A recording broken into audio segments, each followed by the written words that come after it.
안녕하세요. 한방내과 전문의 한의학 박사 여준지 한의원 원장 여준지입니다. 오늘은 탈모 진행 중지 기간에 대해 설명드리겠습니다.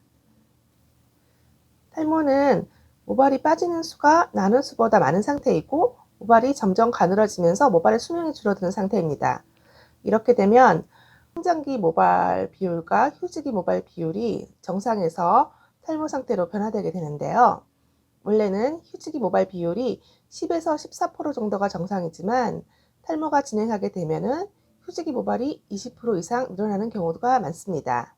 휴지기 모발이란 모발이 수명을 다하고 탈락되기 위해 휴지기로 변한 상태의 모발을 말하는데요. 탈모가 없더라도 하루에 50개에서 80개 정도는 매일 교체되고 있습니다. 다만 탈모가 진행할 때는 하루 100개 이상 탈락되는 경우가 많고, 그렇지 않더라도 탈모가 진행하는 부위에서는 휴지기 모발 비율이 늘어나 있어 예를 들어 M자나 정수리 탈모가 진행하고 있을 때 이 부위에서는 휴지기 모발 비율이 20% 이상 늘어나 있어 국소 부위에서 탈락량이 늘어나는 경우도 있습니다. 지금까지 탈모 진행 중지 기간에 대해 설명드리기 위해 탈모의 정의와 휴지기 기간, 휴지기 모발 비율, 모발 탈락량에 대해 설명드렸습니다.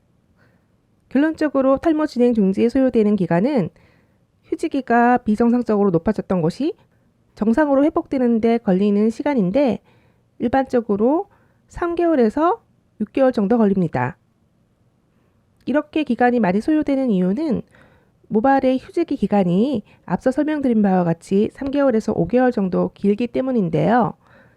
탈모 치료를 시작하게 되면 점차 휴지기로 넘어가는 모발의 숫자는 줄지만 탈모 치료를 시작하기 전에 이미 휴지기였던 모발들이 계속 두피에 붙어 있으면서 3개월에서 5개월 정도의 기간을 가지고 탈락되기 때문에 치료 초기에도 기존의 휴지기였던 모발들이 계속 남아있으면서 휴지기 비율의 변화가 없다가 탈모 치료 효과가 반영되어 생장기에서 휴지기로 과하게 넘어가던 모발들이 정상 비율로 넘어가게 되고, 휴지기 모발 탈락 후 발모가 되지 않고 머물러 있던 모발들이 치료 자극을 통해 발모를 시작하게 되면 이런 효과들이 누적되어 휴지기 모발 비율이 점차 정상화되게 됩니다.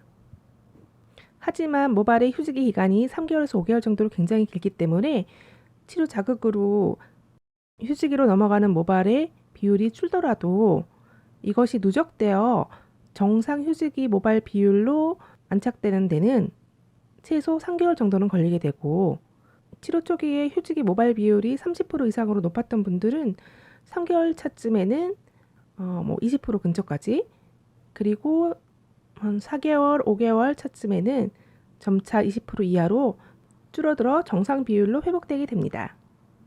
탈모 치료를 사진으로만 보면은 잘 느낌이 안 올 텐데요. 정확한 탈모 치료 효과를 확인하기 위해서는 치료 초반에는 반드시 모주기 검사를 통해 휴지기 비율을 측정하고 모발의 개수를 측정하여 모발 밀도를 체크하여 탈모 치료가 중지가 되었을 때 휴지기 모발의 비율이 정상적으로 되었는지, 모발의 밀도는 어떻게 변했는지 체크하는 것이 좋습니다. 궁금하신 부분 도움이 되셨나요? 도움이 되셨다면 구독과 좋아요 부탁드립니다. 감사합니다.